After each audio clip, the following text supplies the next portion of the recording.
I don't just wear any blush. There is a very specific formula I reach out to. It has to be sheer. I would love it if it's tint based so I can use it on my cheeks as well as on my lips.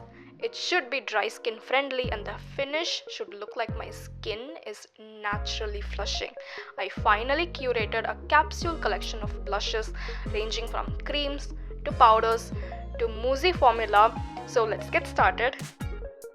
I have to start this video by giving a shout out to the very first blush that made me go, wow, I actually look kind of good with blush. because for the longest time I could not find a soft blush color that accentuated my skin tone. To be very honest with you, I found many blushes to look blotchy on my skin tone, but this one from Blue Heaven Pop and Glow blush in subtle nude is perfect for people who want to know if blush would even suit their face shape or their skin tone. It's a beginner friendly blush and I believe this is the most affordable blush in this collection. It is an ultra creamy gel based blush, but I used most of it and I bought it 1.5 years back, so the formula kind of hardened. It is a hydrating formula and the finish that you get is dewy.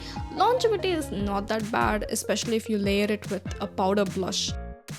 Lilybyred Love Beam Cheek Balm. Love Beam Cheek Balm is a balmy blush with a sheer pigment payoff. This is the type of blush I wear on no makeup days. On top of base makeup, the balmy formula clumps up and the blending takes forever, but interestingly, on bare skin, the thin balmy texture melts into a sheer layer of tint on the cheeks, leaving you with the most natural flush. It doesn't look like I'm wearing a blush, it does look like I'm quite literally blushing within. 04 Heart Attack Red is a warm red and this is how I wear Love Beam Cheek Balm. I apply it on the cheeks, blend it with my fingers, and then I take my conceal the darkness around my eyes, around the mouth and the forehead area, and I blend out the concealer. A question I know that people are gonna ask is, just looking at the balmy consistency of Lilybyred, it sort of looks very identical to a lot of these affordable lip and cheek tint formulas that we have seen in the Indian market. It is similar, just going by the balmy texture, but Lilybyred is sheer, like very very sheer, whereas these blushes on the other hand are more on the pigmented side. I like sheer to buildable blush, so I obviously prefer Lilybyred over these balmy lip and cheek tints. But if you want a pigment packed balmy blush, you will love the Insight and Swiss Beauty blushes more. Etude House Dear Darling Tint in PK003. It would be surprising if the OG Etude House Dear Darling Tint did not make the cut, but it did, and my favorite variant in the Dear Darling range has to be the Water Gel Tint and the shade PK003 Sweet Potato Red. If you know that it's always out of stock, and do I even have to say more? Like, look at that color. She is cool toned, she's muted, and the coverage on the skin is sheer. This is a lip tint, but I also use it as a tint on my cheeks. I have a very specific way to apply Etude House tint. If I were to apply it like a regular serum or cream blush, the tint will rather stick to my fingers and not really blend on my cheeks. You have to apply the tint first, let that sit for about 5 to 10 seconds and then blend it out. When it comes to blush, I like it freshly pinched and not really freshly punched, and these two blushes work the best on bare skin. Blush first and then concealer on the area where I have discoloration, a little bit of the tint on the lips and lip oil to finish it off. Rimmel London Maxi Blush in Wild Card. I call this blush Soft Girl Blush. Maxi Blush is a finely milled powder blush. Wild Card is a pinky blush, perfect for people of my skin tone. This again has that soft sheer coverage and the blending literally takes less than 30 seconds. I absolutely recommend this for people who want to invest in quality makeup that will last you for 1 to 2 years. You're the type of person to look for quality and quantity in makeup so that you can keep on using your quality makeup for a long period of time.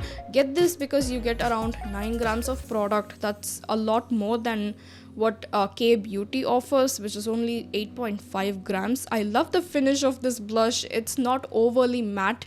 It looks very soft focused on the skin. It does not look patchy and will not emphasize texture or dry patches. 𝘤𝘮𝘮 matte blush in soft nude. This is a powder based blush and this is more mattifying than the Rimmel one. 𝘤𝘮𝘮 is also finely milled, but way too finely milled and very delicate to touch. Pick it up with a soft hand to avoid kickback. On the cheeks it looks again very soft focused and very matte. It is pigmented, like too pigmented for my liking, so a little goes a long way with 𝘤𝘮𝘮 powder blush. The finish is to die for. The shade range is truly made for Indian skin tones and even the lightest shade is pigment packed. Soft nude may look nude on the pan, but on my skin it settles into a nice reddish coral pink color. Both Rimmel and 𝘤𝘮𝘮 work very well with a full face of makeup.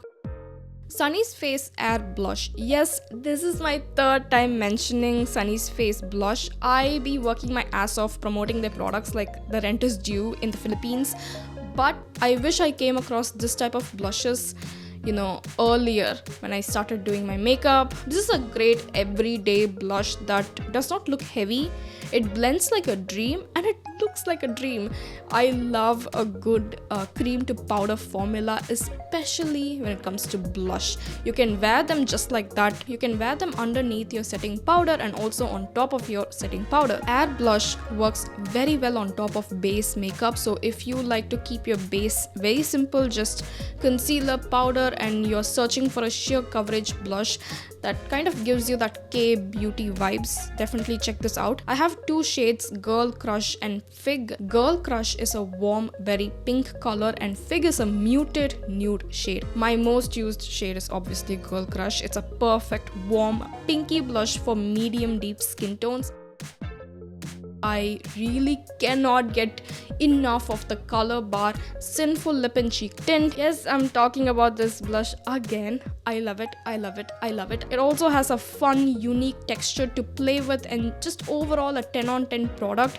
It is the most expensive blush in my collection, close to like 1,000 rupees, and I think it's so worth it. I have the color Easy Talk and it's a warm coral pink color. It has that moussey velvety formula, and because it is a blurry tint, the finish is soft focus. Colorbar Sinful tint has become a staple in my makeup routine because just like Sunnies Face, it blends seamlessly on top of powders. My must-have recommendation would be Rimmel, Sunnies Face and Colorbar. It is so good for dry, flaky, sensitive skin. This is just part 1. I'll do a part 2. So if you want me to try any blush that you think I would like, tell me in the comments down below, and I want to know what your favorite ride or die blush is, or your blush collection, whatever you want to say it in the comments down below. I'll see you later. Bye guys.